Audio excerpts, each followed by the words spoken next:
Sir आप start करें, मैंने रिकॉर्डिंग स्टार्ट की है। लाइव स्ट्रीम में मसला आ रहा है तो।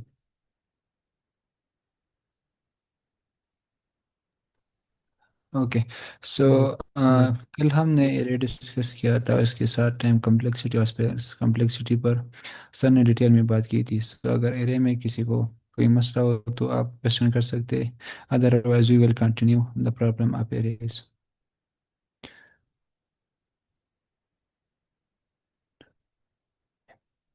सर अगर पॉसिबल हो तो थोड़ा सा ओवरव्यू सकते हैं कल का, कल थोड़ा हमें जल्दी में एरे पढ़ लेते ओके, सो एरे हमारे पास एक डेटा स्ट्रक्चर होता है। डेटा स्ट्रक्चर का मतलब ये है कि हम इसमें डेटा को स्टोर कर सकते हैं। डेटा स्टोर करने की मुख्तलिफ तरीक़े हैं, मुख्तलिफ डेटा स्ट्रक्चर है। इसमें एक एरे आता है।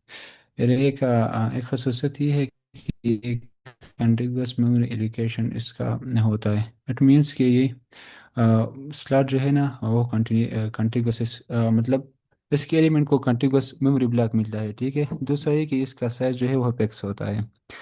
तीसरा ये कि इसमें हम same kind of element store कर सकते हैं। मसलन अगर एक एरे हमने इनिशियलाइज किया इंटीजर के लिए, सो इसमें हम सिर्फ इंटीजर ही स्टोर कर सकते हैं। इसमें हम स्ट्रिंग वगैरह स्टोर नहीं कर सकते।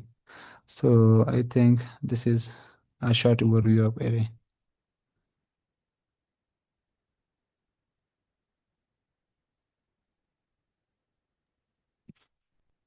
और किसी का क्वेश्चन?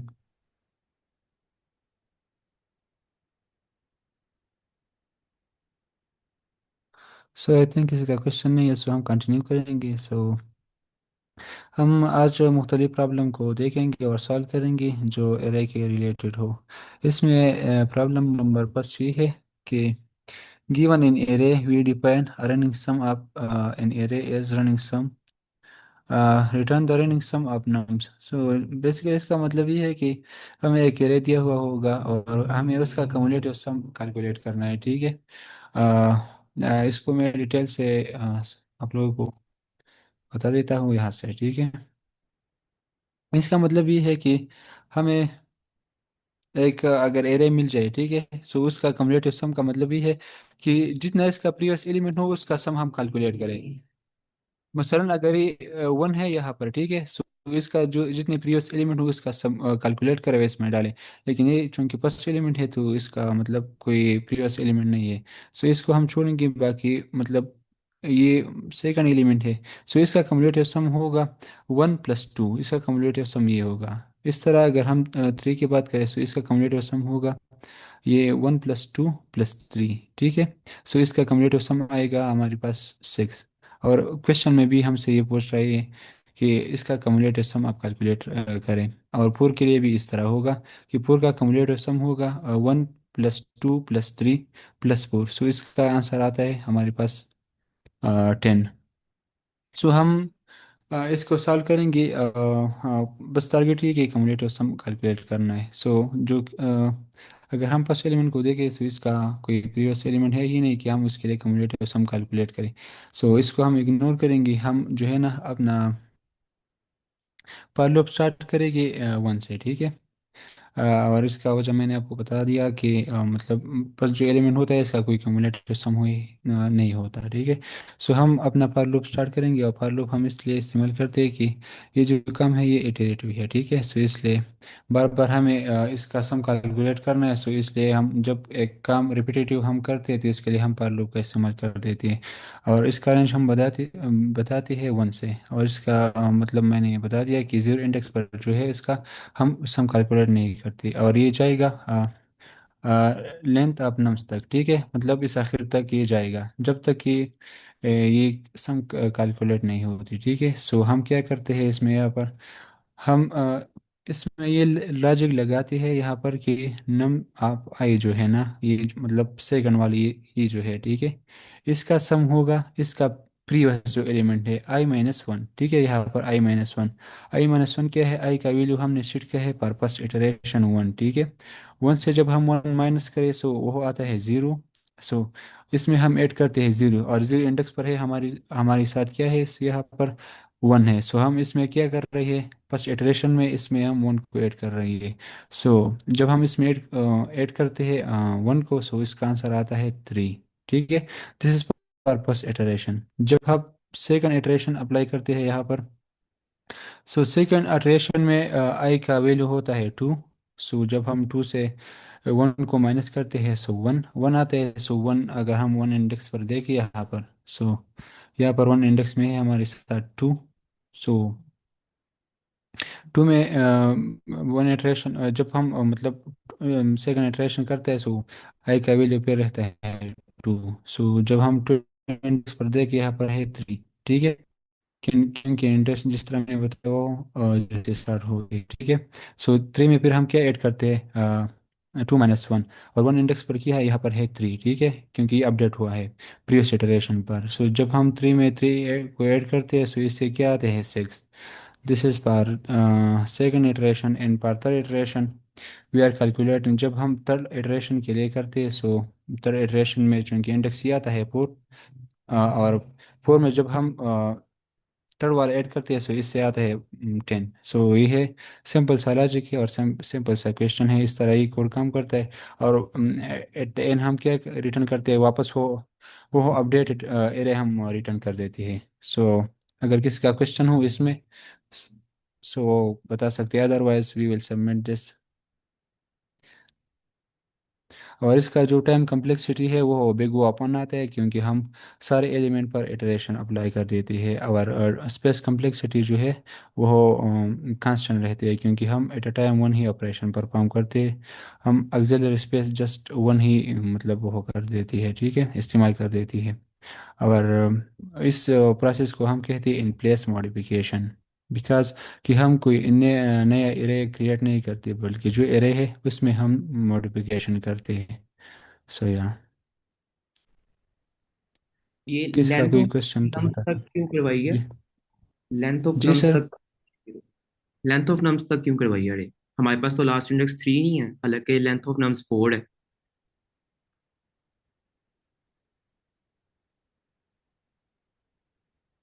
सॉरी।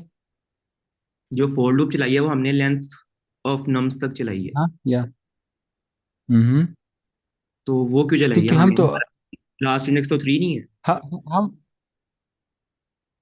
यहाँ पर हम क्या करते हैं, ठीक है, आप थोड़ा सा समझने की कोशिश करें। हम स्टार्ट करते हैं इस इंडेक्स से, ठीक है, लेकिन हम एंड तक आते हैं, जितना एरे का लेंथ हो वहाँ तक आती है। ठीक है। सो बाय डिफ़ॉल्ट ये हम उसको रेंज देते हैं कि आप आखिर तक जाए और ये ऑपरेशन परफॉर्म करें, और वन इंडेक्स से स्टार्ट हो जाए।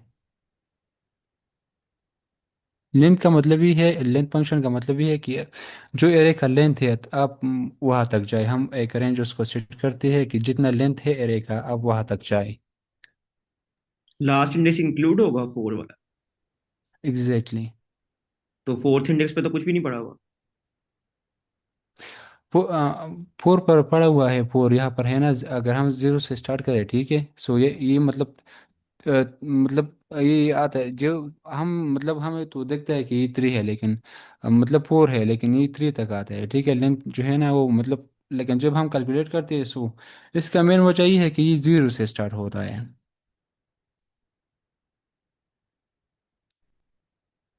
क्लियर। जी सर, वो चैट में उन्होंने बता दिया कि लास्ट इंडेक्स जो है वो इंक्लूड नहीं होता, तो मेक सेंस। या ओके। Anyone else? सर मुझे थोड़ी सी कंफ्यूजन हो रही थी। असल में पाइथन में मैं न्यू और मेरी ये फर्स्ट क्लास है। तो इसमें ये जो पैरामीटर्स आ रहे हैं, इसमें एरो करके लिस्ट इंट आ रही है, तो ये थोड़ी सी मतलब इसमें कंफ्यूजन है। बाकी लॉजिक मुझे क्लियर है सर। Okay okay. सो ये जो आ रहा है इसका मतलब ये है कि ये मतलब हमारे पास ही एक फंक्शन है, ठीक है, इसका नाम है रनिंग सम। और इस एरो का मतलब ये है कि एट द एंड ये रिटर्न करेगा एक लिस्ट को, जो कि हम रिटर्न कर रहे हैं नम्स को। ठीक है, इसका मतलब ये है सिंपल। ठीक है। और सर ये हमने इसको क्लास में क्यों रखा हुआ है? हम मतलब वैसे भी फंक्शन बना सकते थे। एक्चुअली बिल्कुल हम बना सकते हैं, लेकिन ये कोड मतलब हम सबमिट करेंगे लीड कोड पर, सो वहाँ पर इस तरह बाई डिफ़ॉल्ट ये होता है, हो देते थे। क्लास भी देता है और फंक्शन भी देता है। ठीक है सर, थैंक यू। जी। Anyone else?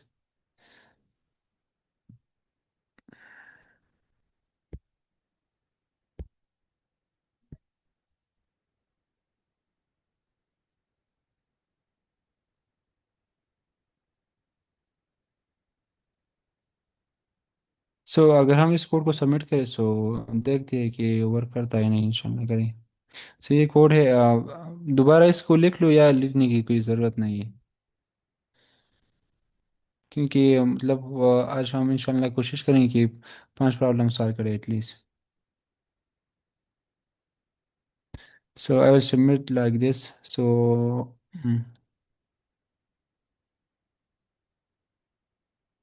और ये रहा इसका कोड, और ये बिल्कुल चल गया। टेस्ट जो है ना, 3 टेस्ट है और 3 केसेस है वो मतलब एक्सेप्ट हो चुके हैं यहाँ पर। सो अगर इसमें किसी को कोई कंफ्यूजन या कोई किसी का क्वेश्चन हो सो हम वो करेंगे आगे।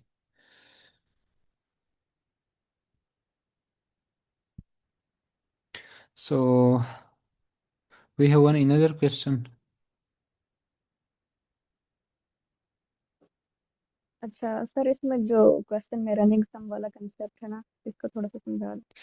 सो इसमें क्या है, पॉइंट नंबर जी, जी मैम। जी सर, मैंने ये कहा है कि जो क्वेश्चन में ना, जो लीड कोड क्वेश्चन में उन्होंने कहा हुआ है कि रनिंग सम को डिफाइन किया हुआ है, तो उसकी थोड़ा सा एक्सप्लेन कर दें। और जो मैम लास्ट आपकी वाला आवाज़ ड्रॉप क्वेश्चन। हो रही है।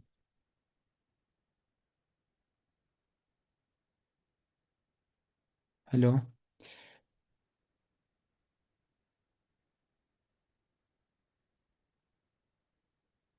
Okay, my voice is clear.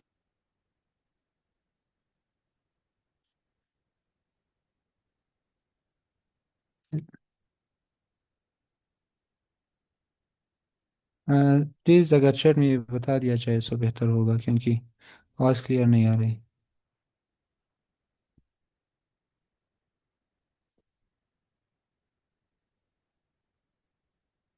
अगर मैम पूछ रहे हैं कि रनिंग सम का कॉन्सेप्ट बता दें क्या होता है। ओके, दोबारा बताओ। ओके।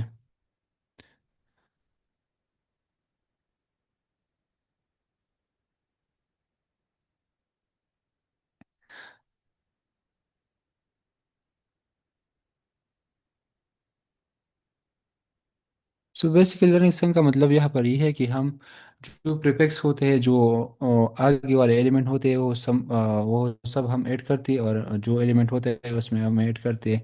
इस तरह हम एलिमेंट वाइज जाते हैं, और ये जितने प्रीवियस एलिमेंट हो वो हम उस एलिमेंट में ऐड करते हैं, जिस तरह यहाँ पर है।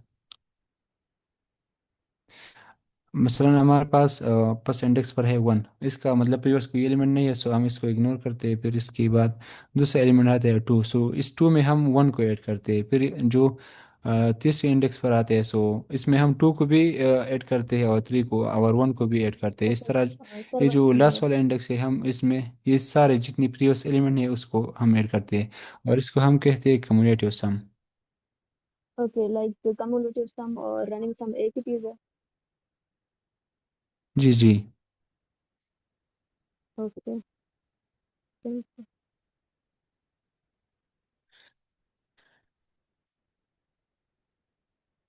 तो ये सेल्फ आर्गुमेंट लगाया हुआ है आपने, ये क्या करेगा?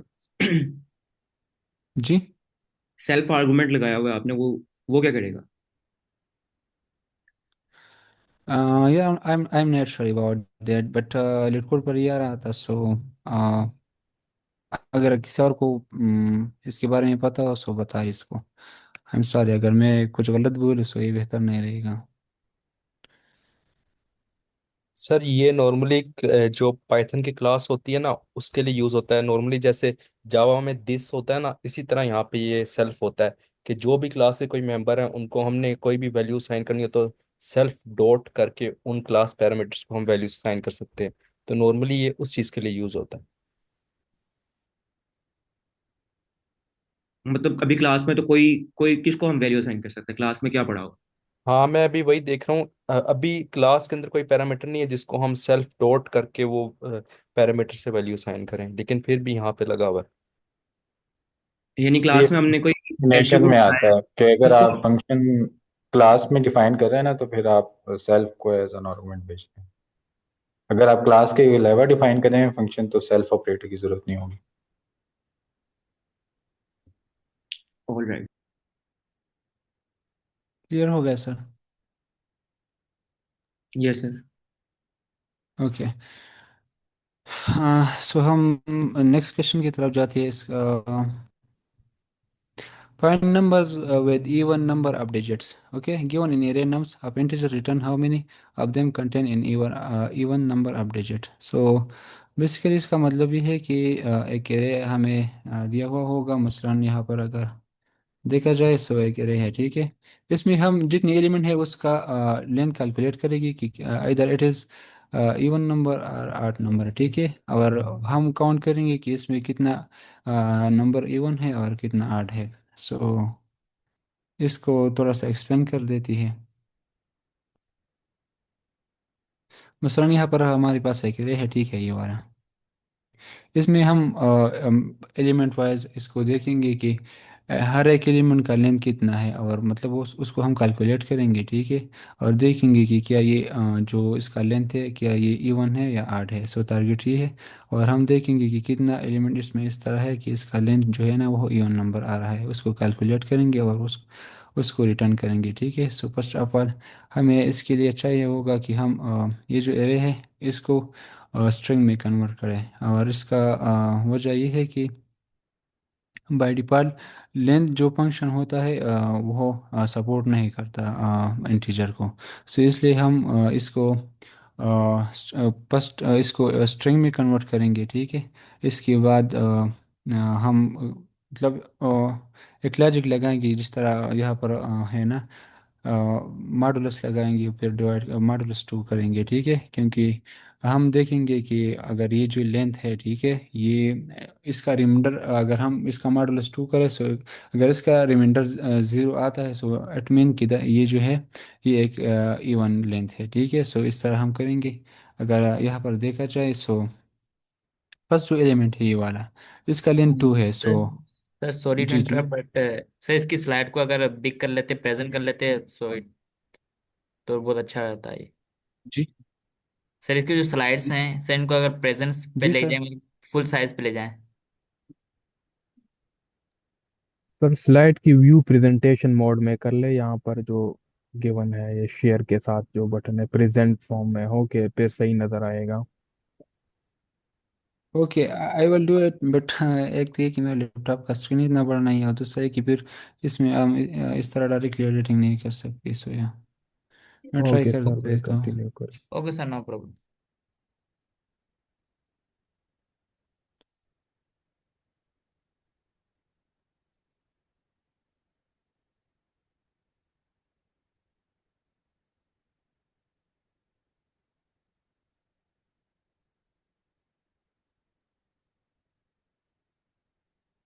हम्म, तो काम ही नहीं कर रहा। ठीक है सर, वो वाली व्यू सही है। ठीक है।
ठीक है। सो मेरा स्क्रीन क्लियर है अब। जी sir. Okay, so let me.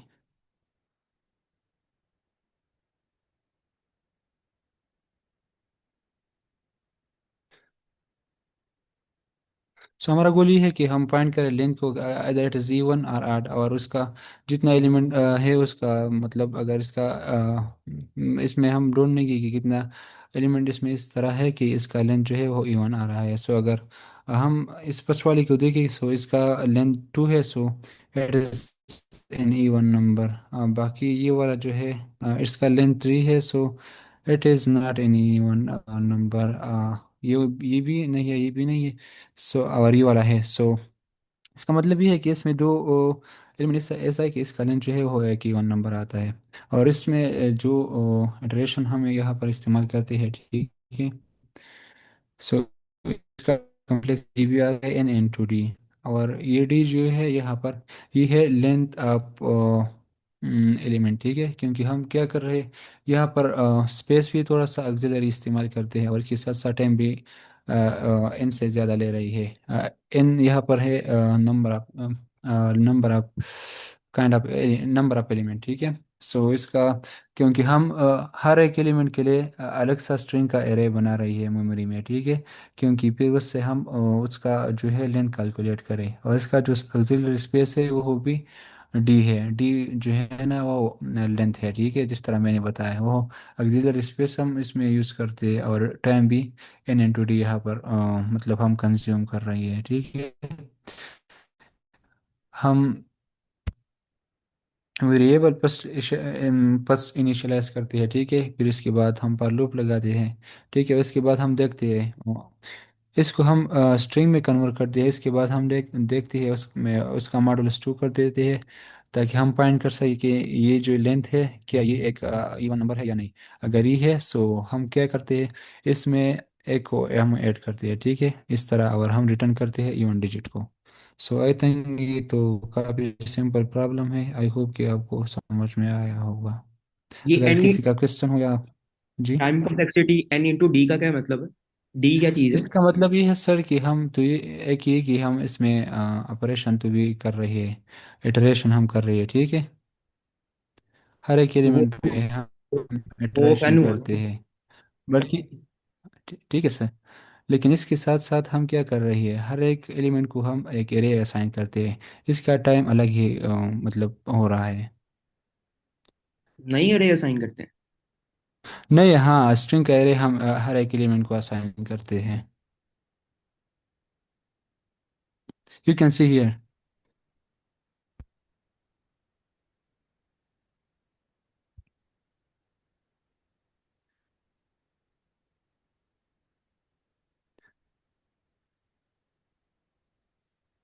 सो या अगर हमने और हर नंबर को नहीं चेक करना कि वो टू पे डिविजिबल है कि नहीं है? ये लेंथ स्ट्रिंग नम ये का क्या मतलब इसका मतलब ये है सर कि हम हर एक एरे को फिर देखते हैं कि इसका जो लेंथ है क्या इसका रिमाइंडर ज़ीरो आता है। इसका अगर ज़ीरो आता है तो इसका मतलब ये है कि इसका लेंथ जो है वो हो इवन नंबर है। और हम कह रहे हैं अगर ये इवन नंबर हो, सो हम मतलब जो हमारा वेरिएबल है हम उसको उसमें ऐड वन को ऐड करते हैं इस तरह। क्योंकि हमारा गोल ये है कि हम फाइंड कर सके कि इसमें कितना एलिमेंट है जो जिसका लेंथ जो है वो इवन नंबर है।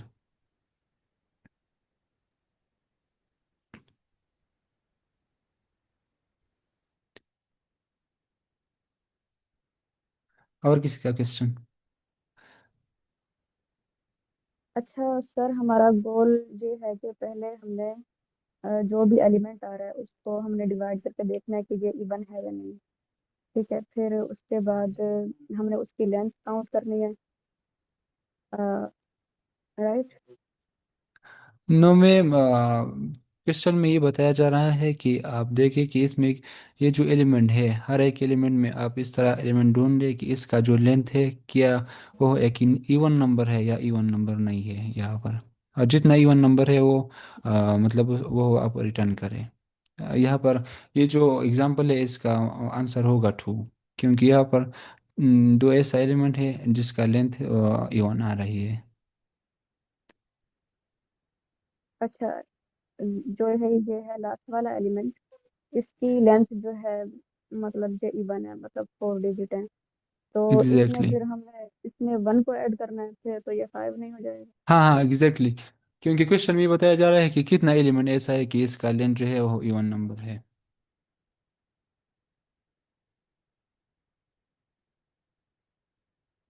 लाइक वन को ऐड करने का मकसद क्या है इसमें, इफ वाली कंडीशन वन के बाद? हाँ, वन को ऐड करने का मकसद सिंपल है मैम, जिस तरह मैंने बताया कि हम इसमें ढूंढते हैं कि कितना इस, अगर ये कंडीशन सेटिस्फाई होता है तो फिर हम इस वेरिएबल में एक को ऐड करते हैं कि हाँ कितनी दफ़ा मतलब ये कंडीशन सेटिस्फाई होता है तो उतनी दफ़ा हम इसमें वन ऐड करते हैं, और आखिर में हम इसको रिटर्न करते हैं ताकि हमें मालूम कर सके कि इसमें कितना एलिमेंट जो है वो इवन है।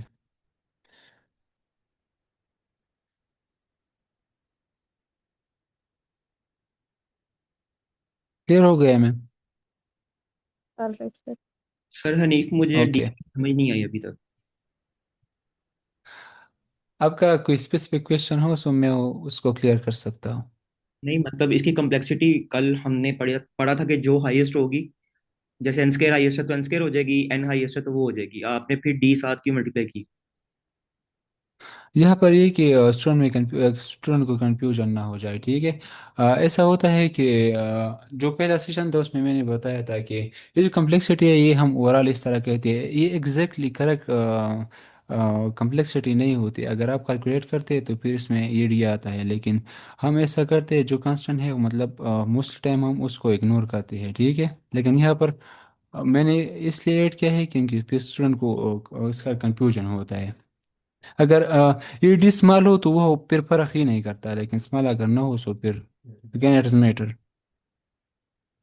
फिर तो कोई भी फॉर लूप लगेगा उसके साथ डी ऐड हो जाएगा, क्योंकि वो उतनी इटरेशंस तो हर नो नो नो, हर लूप। अगर अगर ऐसा केस हो तो फिर डी ऐड हो जाएगा, क्योंकि यहाँ पर हम दो ऑपरेशन करते हैं सर। एक तो ये कि हम मतलब हर एक एलिमेंट के लिए जुदा ही एरे मतलब मेमोरी में मतलब मेमोरी का कंजम्पशन भी हो रहा है, सीपीयू भी काम कर रहा है कि हर एक एलिमेंट के लिए मतलब ये जो इंटीजर यहाँ पर है इसको मतलब कैरेक्टर को कन्वर्ट करे, ठीक है, और इसके लिए एक अलग सा एरे बनाए। So we should to consider it here.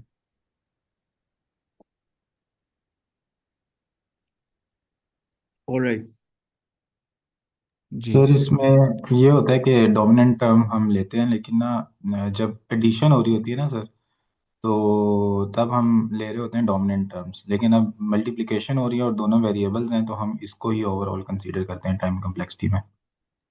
अच्छा, जैसे अब इसमें 5 डिजिट्स हैं अरे में, तो एन 5 है, और डी क्या होगा अगर मैंने साथ मल्टीप्लाई करना था? अच्छा, अब देखें, अगर हमारे पास हमें पहले से पता हो ना कि डिजिट्स एक फिक्स्ड अमाउंट में आ रहे हैं। फॉर एग्जांपल मुझे पहले बता दीजिए कि सारे इनपुट में हर नंबर के 5 5 डिजिट होंगे, तो फिर हम्म। मैं डी को ऐड नहीं करूंगा। लेकिन अब इनपुट के लिहाज से चेंज हो रहा है, कभी किसी की डिजिट, किसी के अंदर 5 डिजिट है, किसी में 4 है, किसी में 3 है।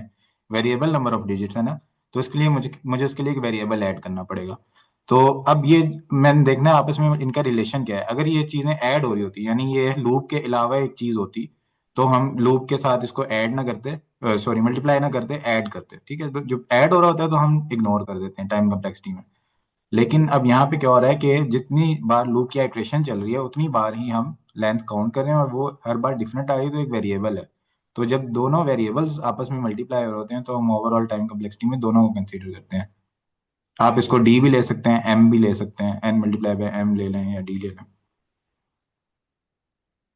सही सही, थैंक यू। और किसी का क्वेश्चन?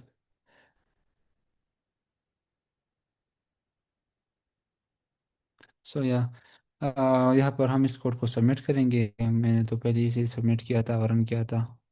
सो या आई रन इट अगेन। सो या ये कोड रहा। सो अब हम मूव करेंगे अगर किसी का क्वेश्चन हो और क्वेश्चन की तरफ।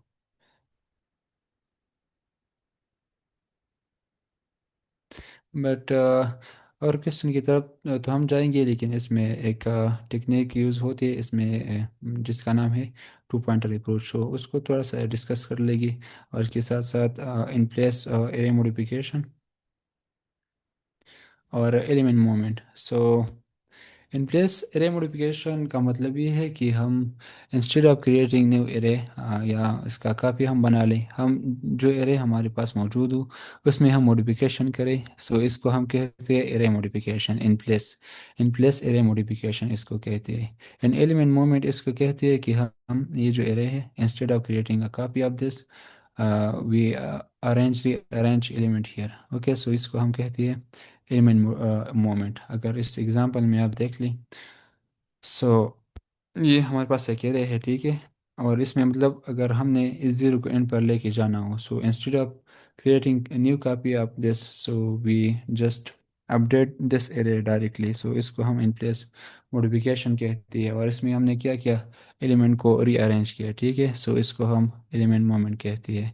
इसमें ये होता है कि हमारे पास जो स्पेस कम्प्लेक्सिटी है वो कांस्टेंट रहता है instead of n or n square. So इसका मतलब ये है। और इसके लिए मोस्टली टाइम हम एक टेक्निक यूज़ करते हैं जिसका नाम है टू पॉइंटर का मतलब ये है कि इसमें हम दो वेरिएबल का इस्तेमाल करते हैं और उसको हम पॉइंटर कहते हैं, ठीक है।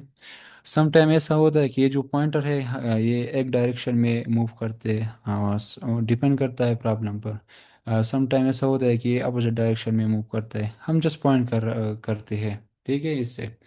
और सम टाइम ऐसा होता है कि मतलब अपोजिट डायरेक्शन में ये मूव करता है, ठीक है।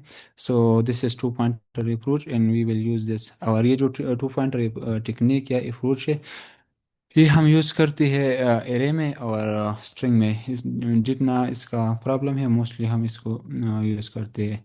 और आई थिंक लीड कोड के 210 प्रॉब्लम में इसको भी टेक हुआ है, ठीक है। इस ये काफ़ी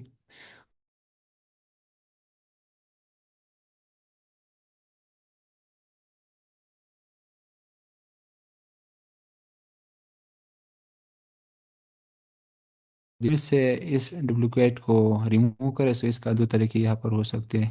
एक तो ये जिस तरह मैंने पहले बताया कि इसका एक कापी हम बना लें, ठीक है, न्यू, और इसमें जो डुप्लीकेट है वो हम ऐड ना करें। सो ये भी एक सोल्यूशन है इस प्रॉब्लम का। लेकिन इसका मतलब ये है इसमें मसला ये है कि ये बिग ओ ऑफ स्पेस ये ले रही है, ठीक है। So instead of this we will, अगर हम इसके बदले से टू पॉइंटर अप्रोच को यूज़ करें, सो हम बिग ओ ऑफ स्पेस मतलब वो हम हासिल कर सकते हैं इससे। और इसका एग्जांपल में डालिए। और इसमें दो तीन एग्जांपल है, ठीक है, कोडिंग एग्जांपल और प्रॉब्लम्स, वो अब इसको डिस्कस कर लेती है। एक ये है यहाँ पर, remove duplicate from sorted array given an integer array num sorted in non decreasing order. इसका मतलब ये है कि एक एरे दिया हुआ होगा आपको सॉर्टेड फॉर्म में, ठीक है, असेंडिंग ऑर्डर में। Remove the duplicate in place के बारे में मैंने बताया। Such that each unique element appear only once, ऐसा हो कि इसके स्टार्ट में जो एलिमेंट हो वो यूनिक होनी चाहिए, वो एक दफ़ा अपीयर होना चाहिए, ठीक है। The relative order of the element should be kept the same. बाकी जो ऑर्डर है एलिमेंट का वो सेम होना चाहिए, मतलब जो यूनिक एलिमेंट है उसका ऑर्डर मतलब सेम होना चाहिए as it is. Consider the number of unique element in num to be k. After removing duplicate return the number of unique element k. हमारा गोल ये है यहाँ पर कि हम उस के को फिर रिटर्न करें कि कितना यूनिक एलिमेंट एक एरे में है, ठीक है, उसको हमने फिर रिटर्न करना है। The first k elements of num should contain the unique number in sorted order. The remaining element beyond index k can be ignore. The first k element of num should contain the unique number. हाँ हाँ, मतलब ये जो unique number है ये sorted order में होनी चाहिए, बाकी जो एलिमेंट है वो इग्नोर हो सकती है, ठीक है। हाँ, सो इस प्रॉब्लम को हम थोड़ा सा डिस्कस कर लेते हैं। प्रॉब्लम समझ में आ गया है सबको? अगर किसी को समझ में नहीं आया तो फिर उसको हम डिस्कस कर लेते हैं, इसके बाद इसका सलूशन डिस्कस करेंगे। गोल ये है कि हमने ना डुप्लीकेट एलिमेंट को रिमूव कर देना है और जो यूनिक एलिमेंट हो वो काउंट करना है कि कितना का यूनिक एलिमेंट एक एरे में रहता है, और उस मतलब उस नंबर को हमने रिटर्न कर देना है। Just simple that. So here we will solve this with two pointer technique. So जिस तरह मैंने बताया कि टू पॉइंटर टेक्निक में हम दो वेरिएबल का इस्तेमाल कर लेते हैं। सो यहाँ पर मैं यूज़ करूँगा आई एन जे, या हम इसको स्लो एंड पास भी कह सकते हैं, just it is just name, ठीक है। सो हम क्या करेंगे, हम ऐसा करेंगे कि बस तो ये है इस कोड में कि हमने क्या किया, जो एक्सेप्शन है उसको हमने हैंडल किया। अगर मतलब हमें कोई एरर ना मिल जाए, सो इस कंडीशन में हम ज़ीरो को रिटर्न कर सकते हैं। अदरवाइज हम स्टार्ट करेंगे, ये एक जो पॉइंटर है आई का, वो हम we will, yes, from here I को हम स्टार्ट करेंगे ज़ीरो से, ज़ीरो इंडेक्स से, ठीक है। और ये जो है हमारी सब पास, इसको हमने करना है,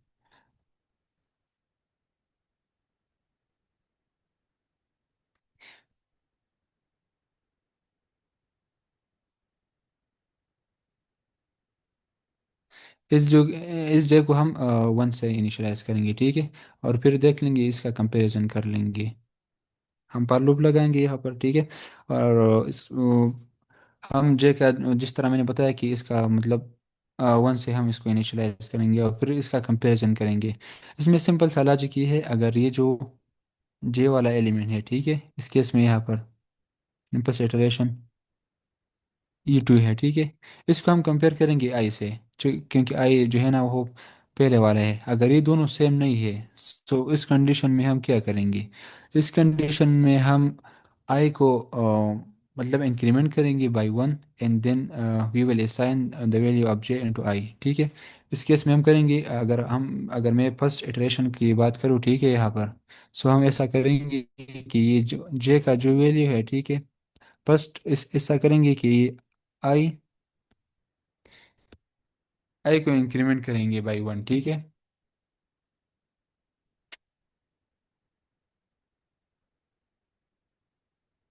जब हम आई को इंक्रीमेंट करें बाई वन, सो ये यहाँ पर आएगा, ठीक है। और इसमें जे का वैल्यू हम असाइन करेंगे, ये फर्स्ट इटरेशन की बात हो रही है, ठीक है। फिर जे भी इंक्रीमेंट होगा क्योंकि ये लूप में है, सो ये यहाँ पर आएगा, अगेन ये चेक होगा, ठीक है, यहाँ पर। जब ये दोनों मतलब अब जे का वैल्यू V2 है और आई का वैल्यू V2 है, ठीक है, यहाँ पर, सो ये कंडीशन सेटिस्फाई नहीं होता। सो इसमें हम ऐसा करेंगे कि ना हमें आई को इंक्रीमेंट कर देना है, ठीक है, ना हमें इसको कोई वैल्यू असाइन कर देना है। जस्ट हम क्या करेंगे, इस जे को यहाँ से लेके यहाँ पर लेके आएंगे, क्योंकि ये तो लूप में जा रहा है, ठीक है। इसका वैल्यू हर इटरेशन में इंक्रीमेंट होता है। तो जब हम यहाँ पर आते हैं, सो ये तीन को फिर हम इस आई वाले इंडेक्स से कंपेयर करना है again, so it is not same, so condition satisfy in this case, then this i will be increment. So i हमने इंक्रीमेंट किया, ठीक है, ये यहाँ पर आ गया। इसके बाद हमने क्या करना है, जो जे का वैल्यू है, यहाँ पर जे का वैल्यू है थ्री, सो ये इस टू की जगह पर क्या आएगा, थ्री आएगा, ठीक है। सो यहाँ पर आएगा थ्री, अब ये रहा थ्री, ठीक है, यहाँ पर थ्री आ गया अगेन।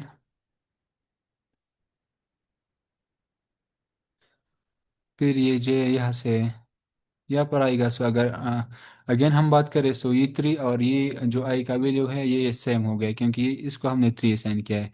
सो इस केस में भी ये इग्नोर होगा, ठीक है। सो अगेन ये जे जाएगा यहाँ पर, ये भी थ्री है और ये भी थ्री है जो, so again it will be ignore, ठीक है।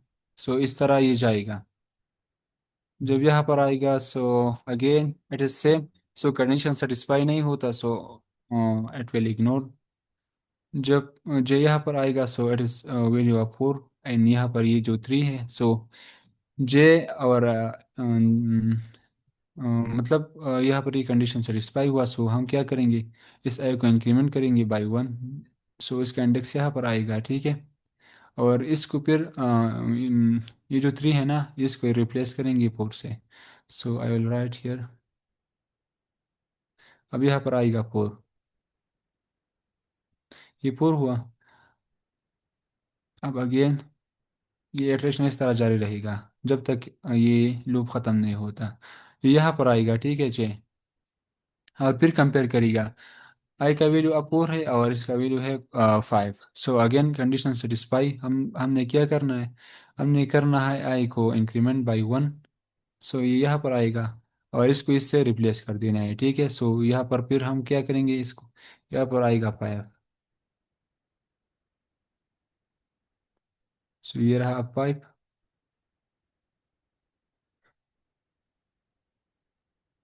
अगेन कंडीशन सेटिस्फाई नहीं होता क्योंकि ये भी 5 है और ये भी 5 है, ये सेम है। So it will go here again, condition satisfy नहीं होता, सो ये यहाँ पर। सो अगर हम देख लें, सो कंडीशन अब सेटिस्फाई हुआ, सो हम इंक्रीमेंट करेंगे i/1। सो आई यहाँ पर आएगा और फिर हम रिप्लेस करेंगे जे का वैल्यू आई से, ठीक है, आई का वैल्यू जे से। तो ये अच्छा यहाँ पर सर, ये क्या आएगा मेरे 6। क्वेश्चन जो है। हमारा नया एरे बनेगा, सो ये इसका स्टार्ट में जो जितना भी नंबर हो वो क्या बनेगा, वो यूनिक बनेगा, ठीक है। और इसके साथ साथ जी फिर सर। हम आखिर में रिटर्न करेंगे i+1। इसका वजह ये है कि जिस तरह हमने पहले बात की कि इंडिसेस जो है ना वो 0 से स्टार्ट होती है, ठीक है। और हम काउंट करते हैं कि इसमें कितना मतलब यूनिक एलिमेंट है। सो इसकी वजह से हम इसमें 1 को ऐड करते हैं और इसको रिटर्न करते हैं। सो अगर इसमें किसी का क्वेश्चन तो बता सकते सर मेरी वॉइस क्लियर है? हैं। जी। अच्छा, जब आई और जे की वैल्यू डिफरेंट होगी तो हम जो होगा आई उसको जे से रिप्लेस कर देंगे, जे की वैल्यू से रिप्लेस कर देंगे, राइट? एग्जैक्टली जब जे का वैल्यू आई से मैच नहीं करता, when it is not equal, so then हम ऐसा करते हैं कि आई को इंक्रीमेंट करते हैं by 1 and then we assign the value of J into I, ठीक है। सो इस तरीके से जो जितना यूनिक एलिमेंट हो वो हो आता है स्टार्ट में। Clear okay ma'am? सर। और किसी का कोई क्वेश्चन हो तो बता सकती। बाकी बाकी इंडेक्सेस 6 से आगे वैसे ही पड़े होंगे। जी। ये 6 के बाद जो 3 4 5 5 6 पड़ा हुआ है, ये ऐसे ही पड़ा रहेगा उन्हीं इंडेक्सेस में। इट कैन बी इग्नोर, यहाँ पर क्वेश्चन में यहाँ पर इशू है कि मतलब बाकी जो इंडिसेस है वो मतलब हम इग्नोर करेंगे, ठीक है। इससे हमने हमारा सिर्फ कोई काउंट लेना देना नहीं। काउंट बताने के यूनिक एलिमेंट्स कितने हैं। जी जी जी बिल्कुल। तो रिमूव कहाँ पे हुआ, रिमूव डुप्लीकेट्स क्यों कह रहे हैं हम। जी। रिमूव तो नहीं कर रहे हम, फिर इस प्रॉब्लम का नाम रिमूव डुप्लीकेट्स हम क्यों है। उसको ओवरराइट करते हैं, सो इट मीन कि हम इसको रिमूव कर रहे हैं, ठीक है। सही, अगर तो हमें एक यहाँ नई पर अरे हम बना जिसमें यूनिक एलिमेंट्स डालें सर तो। आप देख सर आप देख ले, यहाँ पर जो है ना हम जो आई का वैल्यू है इसको हम ओवरराइड करते हैं, ठीक है। ये मतलब ये एक वैल्यू होता है, ठीक है, ये डुप्लीकेट था, हमने उसको ओवरराइड किया था बाई 3। ये भी एक वैल्यू होता है, हमने ओवरराइड किया बाई 4, ठीक है। ये भी एक डुप्लीकेट वैल्यू होता है, हमने इसको ओवरराइड किया था बाई 5 एंड दिस बाई 6। सही सही जी सर, वो मुझे समझ आ गया। मैं बेसिकली ये समझ रहा था कि हमने डुप्लीकेट्स रिमूव करके एक नई अरे भेजनी है, रिमूव डुप्लीकेट्स के नाम से, ये समझ आ रही थी। लेकिन ठीक है, वो प्रॉब्लम में ऐसे लिखा है तो मेक सेंस। जी जी। और किसी का क्वेश्चन? अच्छा, अगर अनसॉर्टेड हो फिर क्या करेंगे। जी। अगर अरे अनसॉर्टेड हो तो फिर तो 2 पॉइंटर टेक्निक नहीं चलेगी। अगर अनसाइडेड एरर हो यहाँ पर, सो इस क्वेश्चन में तो मेंशन हुआ है कि it should be a sorted error, ठीक है। यहाँ पर आप देख ले, remove duplicate from sorted array, ठीक है। अगर अनसॉर्टेड हो सो मे बी हम इसको पहला सॉर्टेड करें, आई डोंट नो कि वो सनेरा क्या बनेगा, लेकिन मे बी कि इसका हम सॉर्टेड करें और फिर देखिए। लेकिन यहाँ पर जो केस है ये सॉर्टेड एरे का है, ठीक है। सो हम इस तरह डायरेक्टली कर देते हैं। ऑलराइट। जी जी। Anyone else? सो अगर इसको मैं चला लूँ इस कोड को।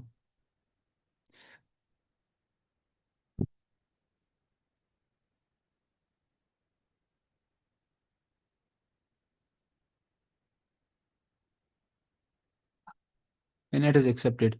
सो अब हमारे पास बचे है 4 मिनट। सो क्या हम और क्वेश्चन इसमें कंटिन्यू करें या सर टाइम कॉम्प्लेक्सिटी डिस्कस कर लेते हैं, ऐसा लीड कोड में से जो शो करते हैं, तो वहां से time complexity and space complexity. Okay क्योंकि अभी तो हमारे सो पास सर ऑलमोस्ट 3 मिनट रिमेनिंग है बस। जी जी। उस क्वेश्चन की स्पेस एंड टाइम कम्प्लेक्सिटी हम डिस्कस तो कर लेते हैं सर। ठीक है। और ये जो प्रॉब्लम है इसका स्पेस कम्प्लेक्सिटी तो वन ही रहेगा, क्योंकि ये कांस्टेंट टाइम यहाँ पर हम ले रही है, ठीक है। और ये अचीव हुआ ये जो टेक्निक है 2 पॉइंटर टेक्निक इससे। और बाकी इसका जो टाइम कम्प्लेक्सिटी है वो बिग वो अपॉन आता है, क्योंकि हम हर एक एलिमेंट पर तकरीबन इटरेशन करते हैं, सो या बाकी